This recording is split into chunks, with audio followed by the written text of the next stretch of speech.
Tu casa en estos tiempos. Hemos escuchado reiteradamente en estos últimos meses, quédate en casa. Pero ¿qué significa quedarse en casa? ¿Y qué es la casa? Arranco con un poema de Octavio Paz, un bello poema. Una casa, un jardín, no son lugares. Giran, van y vienen. Sus apariciones abren el espacio, otro tiempo en el tiempo. Octavio Paz. Perfectamente lo describe Octavio Paz esta situación que vivimos. Otro tiempo en el tiempo. Giran, van y vienen. Las casas, este lugar, este habitáculo que nos cobija, que nos protege, que es la gran protección en estos días y a lo largo de todas nuestras vidas, ha cobrado una mayor importancia durante la pandemia. ¿Por qué? Por lo que significan, porque es el lugar donde nos sentimos más protegidos, donde nos cuidamos, donde podemos dormir, donde podemos descansar, donde podemos asearnos, donde podemos trabajar, donde podemos cocinar, donde podemos conversar con los seres cercanos y que podamos evitar también ciertos contagios. Pero ese lugar sobre todo para la intimidad, es el lugar doméstico donde nos domesticamos. Esto viene de la idea de la domus romana, así le decían a la casa, de ahí viene todo este término. Y es el lugar donde uno se educa, donde educa a los seres queridos, donde se nos educó en la mesa de la comida, donde nos sanamos, donde nos arraigamos, donde se crea esta atmósfera del hogar, del lugar donde reúne precisamente el espíritu de la comunicación, sea con la pareja, sea con una persona, sea con una familia o con algunos compañeros. Este es el lugar, este lugar de lo doméstico que se caracteriza pues por una cocina, por un comedor, por una ventana que nos puede dar precisamente esa condición de estar adentro, pero estar abiertos hacia el exterior a través de una puerta, de una ventana. Todo eso es el lugar de la casa, la importancia de la casa que casi en pocos momentos de la humanidad había tenido tanta importancia y que también reviste hoy pues muchísimos problemas y salen a flor con ello las carencias que grandes sectores de la población, casi el 70% de la población puede carecer de condiciones de salubridad e higiene para ello. Pero en el ideal colectivo de la sociedad occidental se encuentra la domus romana, que era esta construcción con techos de dos aguas, con un pequeño patio, con una fuente, esquemas que hemos visto en muchos de los centros históricos de nuestro país, en muchas poblaciones rurales y urbanas, pero que coincidían con algo que hoy vuelve a retomarse, que es la idea del home office o del trabajo en casa, en donde aparecía siempre un espacio para una accesoria, un local comercial, podía ser la panadería o algún elemento que diera vida a los demás miembros de la comunidad, un negocio, y en el interior el resguardo de la vida doméstica. Los italianos le llamaban la casa del ocio y del negocio. Una parte era para el negocio, para la subsistencia, y la otra para el ocio, para el descanso. Esta mezcla de casa-tienda, accesoria en la planta baja, la vivienda en la parte superior. Hay muchos barrios y colonias populares en la Ciudad de México que lo tienen, y no se diga en las viviendas rurales o en las pequeñas poblaciones al interior del país. La domus romana nos dominó y es como el esquema que todo mundo quisiera tener, la casita que dibujamos desde que estamos en párvulos o en kinder, que dibujamos a dos aguas, con un tejado, con unas ventanitas, con el gato arriba en la parte superior y la chimenea. Es como el arquetipo de lo que se nos mostró. Pero ha seguido en el siglo XX en muchos esquemas. Vemos estas viviendas en Norteamérica, donde ese esquema de la casita de dos aguas individual, con sus 4 fachadas libres para tener las ventanas, un pequeño pórtico de entrada para tener un vínculo con el exterior y como filtro con este mundo interior íntimo, pues está presente de muchas formas, unas muy atinadas, otras desafortunadas, pero casi nos han dominado.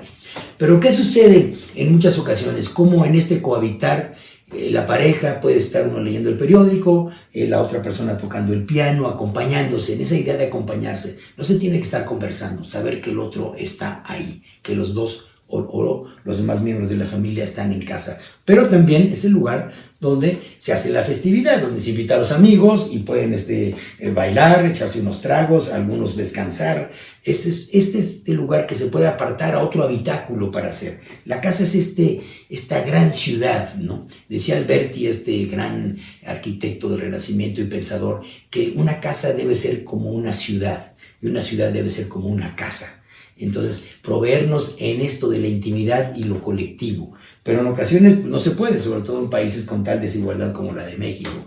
Pero como un pequeño espacio, un habitáculo pequeño de 3 por 2 metros, puede ser para un estudiante, para un trabajador migrante, para alguien que viene de otra ciudad, para vivir y trabajar en ella, puede ser su casa, un pequeño lugar casi como un closet donde quepa su cama y sus pertenencias, tiene su ropa, sus instrumentos de trabajo, sus elementos de recreación, su teléfono, su cámara, su aparato de sonido, y ahí puede tener todo. Estos espacios, para este joven, esa es su casa. Y cuando dice quédate en casa, hemos vivido ahora, y hay muchísimos casos de quienes están viviendo en esta casa, pero no se puede dar todo el día. Imagínense lo que está generando en estas situaciones. Pero bueno, hay muchos casos de esta naturaleza. Y para otros que tienen más recursos y pueden gozar de un tiempo libre o de cierto ocio para poder desarrollar su mundo interior, su espiritualidad, pues puede ser la casa también este lugar, este templo de la reflexión, este templo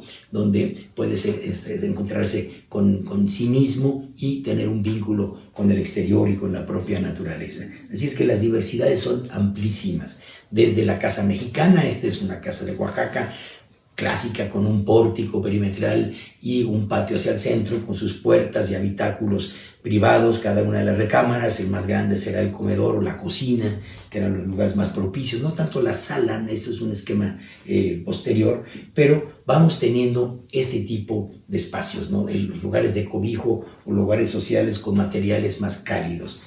Pero también a nivel de las viviendas ya más urbanas, con esta reducción de los espacios en las grandes ciudades y las cuestiones económicas por los costos del suelo y de la construcción, nos encontramos que aún en viviendas colectivas que han sido necesarias para el desarrollo de las ciudades, se logra tener, cuando están bien resueltas, pues la iluminación adecuada, un pequeño patio donde cabe la hamaca, la televisión, la pequeñita mesa frente a la cocina, y aquí vemos la cocina con el comedor integrado, con el patio, y nos permite tener todo, hasta las plantas. Esto, por ejemplo, hay otros países como en Japón que lo logran con sus pequeñitos jardines zen, por pequeños que sean, y son producto precisamente de prácticas higienistas después de las pandemias sufridas en aquel archipiélago, en el cual tienen que tener ese vínculo con la naturaleza. La pandemia actual nos va a dejar muchas enseñanzas en ese sentido. Ojalá que podamos tener viviendas mejor iluminadas, más ventiladas, con menor hacinamiento, para poder cuidar de nuestra salud física, nuestra salud mental, de convivencia. Y hay quienes pueden tener las posibilidades de tener pues su biblioteca, su estudio, combinar ya no la sala nada más, sino es la sala biblioteca, el lugar de recibir, pero el lugar también de trabajar internamente, o del combinar, del preparar los alimentos. Una casa sin la cocina, sin los alimentos, sin los frutos, pues no es una casa, es uno de los corazones de las casas que tanto nos animan precisamente para estar en ello.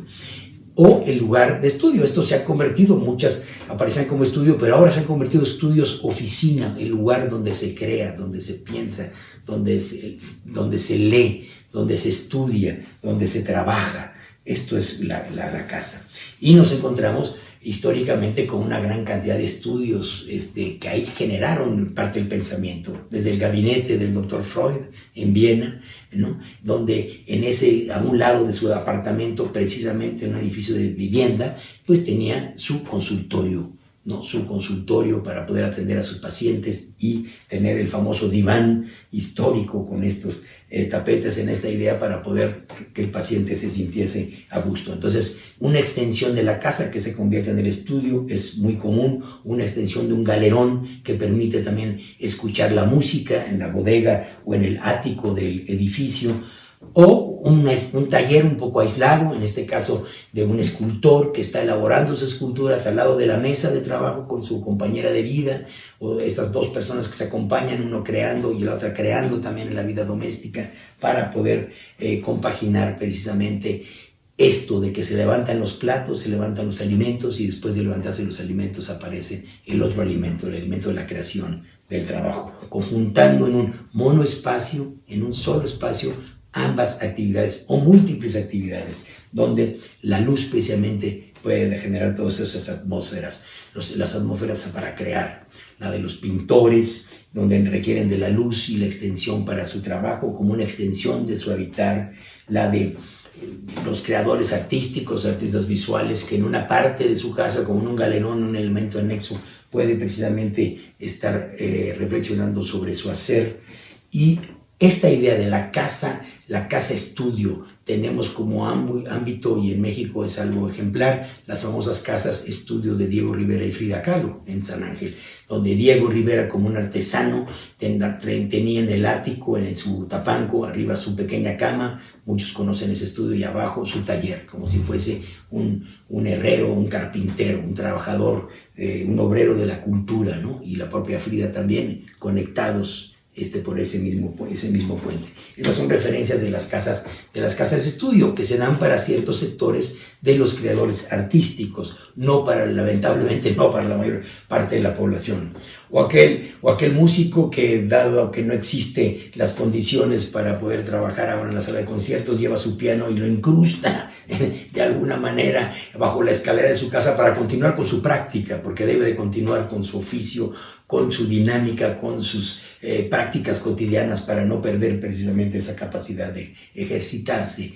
Todo ello forma parte de un sector, de un círculo donde se tiene garantizada la subsistencia, pero el 70% de la población no se encuentra en esas condiciones. Ojalá así fuera y tuviéramos un país más justo, menos desigual, y todo lo que ahora está aflorando como una caja de Pandora, la pandemia lo ha puesto en relieve, ha aflorado muchos problemas históricos que tenemos en relación con la vivienda popular.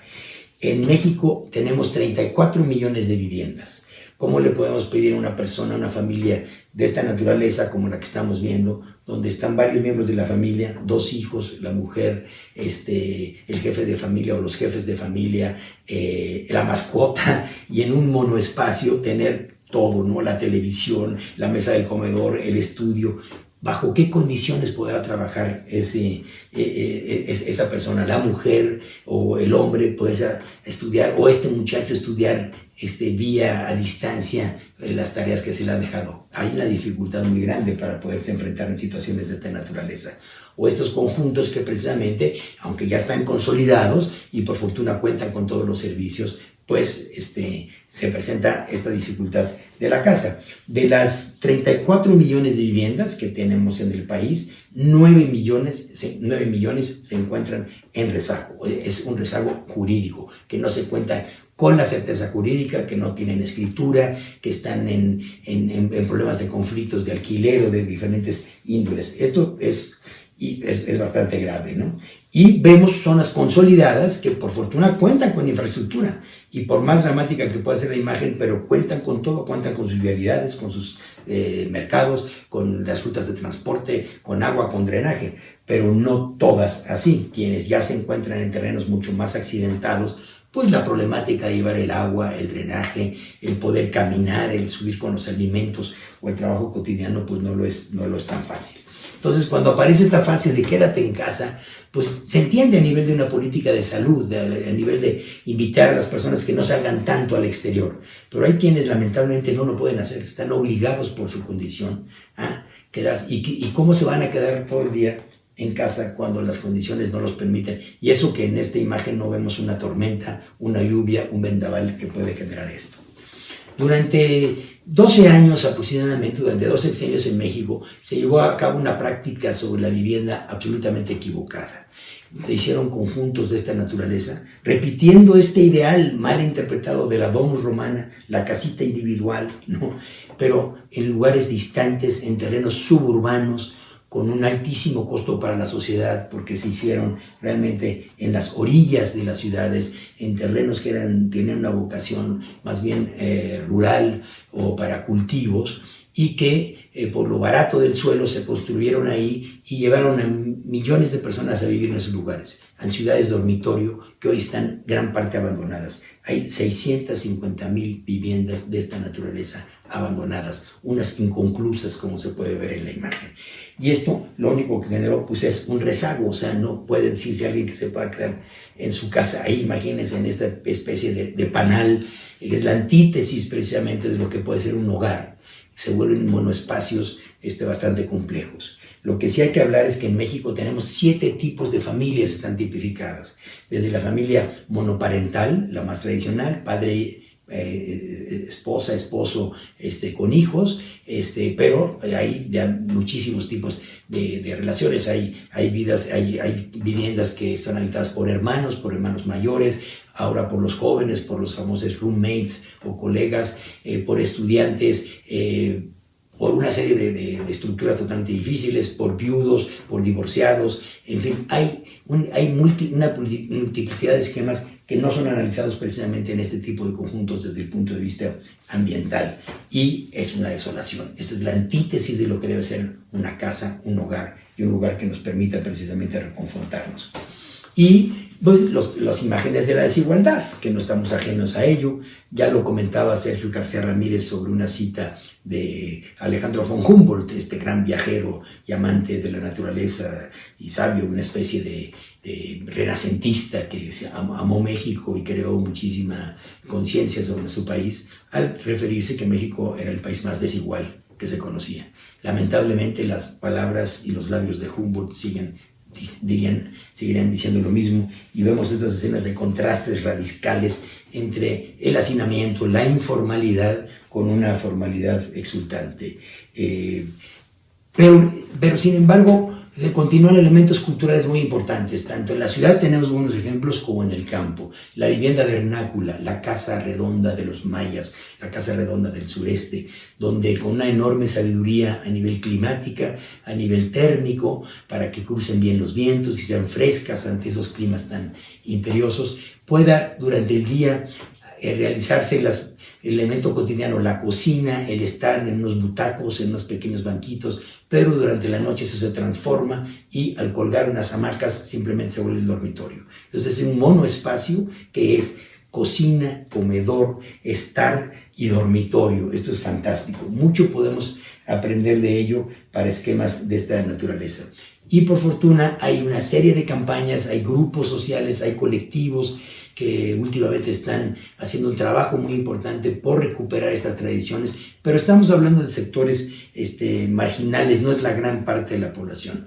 Nuestro conjunto más grande se encuentra en las ciudades, es donde debemos de trabajar más. Y sí nos espera para este devenir, pues encontrar espacios más comunitarios, los espacios comunes, los espacios de encuentro, pero aún así que los espacios sean mucho más higiénicos. La pandemia nos va a dejar ese legado, volver al higienismo de principios del siglo XX, que sí lo hubo, con espacios más abiertos, mejor ventilados, más iluminados, con balcones, con terrazas, con patios, con andadores y lugares colectivos donde las personas se puedan encontrar y cruzar las miradas para la comunicación, pero que en el interior puedan gozar de todo este tipo de cuestiones, ¿no?